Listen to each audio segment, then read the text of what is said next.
there was a Halloween themed SCA event actually being held in a graveyard, and it was a pretty good event. We had some fighting, not actually over the graves. It kind of kept that out of the actual graveyard, and feasting and bardic and some arts and sciences, all the things that go into a good event.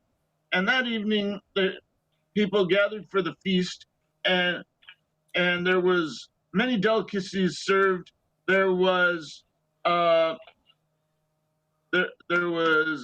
shepherd's pie and Coca-Cola and pizza, all the usual delicacies, And after many people have enjoyed the feast, they went to partying, and most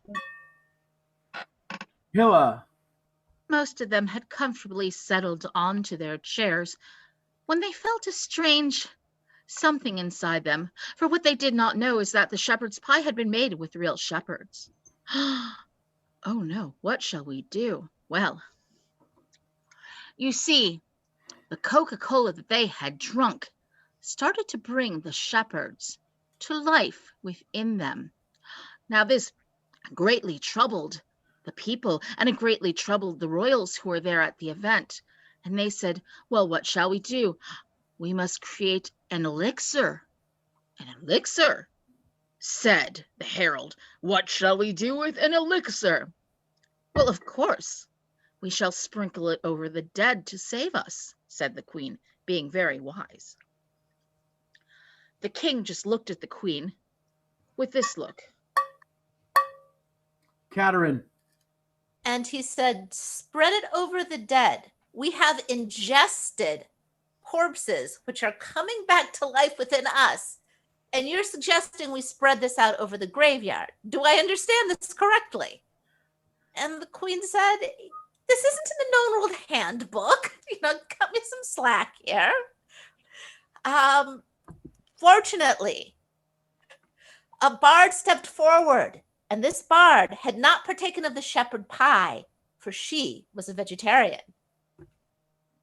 And she called forth all the vegetarians and the vegans forth, because these were the ones that would have to save the rest of the populace. And they discussed and they talked with the queen about this idea of an elixir she had. And they said, so what ingredients were you thinking of making this elixir with? And she said, but you don't. Cerian. Well, bread, butter, and cheese is a popular thing to serve. Perhaps if we put that into the elixir, even Cantwr will eat it. And so they sent forth for bread and honey, butter, and cheese, and they combined this in a large mixing vat and turned it into mush, and put the mush with enough water so that it was kind of liquidy and murky, and, well, I suppose technically it was drinkable, if barely. And they handed the murky mush to all of the vegetarians and the vegans, and they looked at it askance. They weren't too sure about this at all. It did not seem like the best of ideas. But the first brave vegetarian held his nose and took a swig, and began to feel rather odd.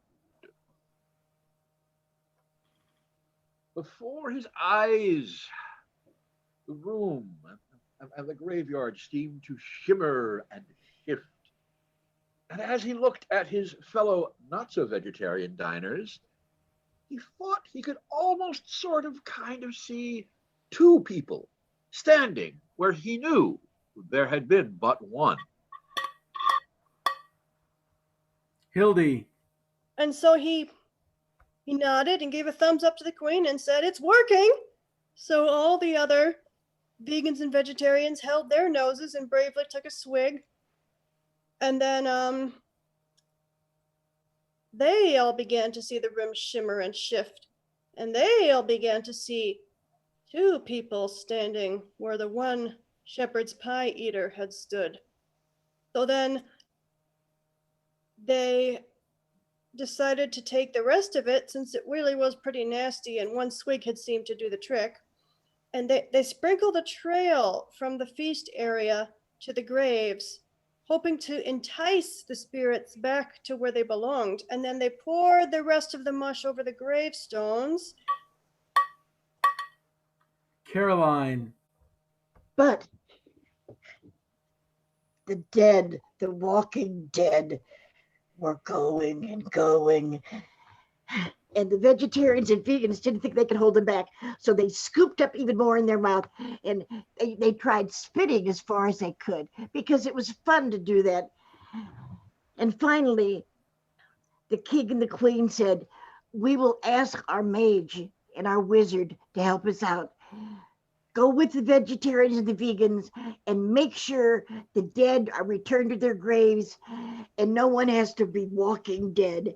And so they did. And they gave him the evil eye and the good eye and the great size.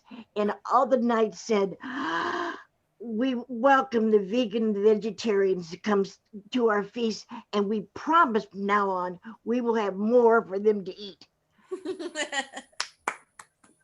Yes, I think that wraps it up very nicely. We need a moral. Yes, we need a moral.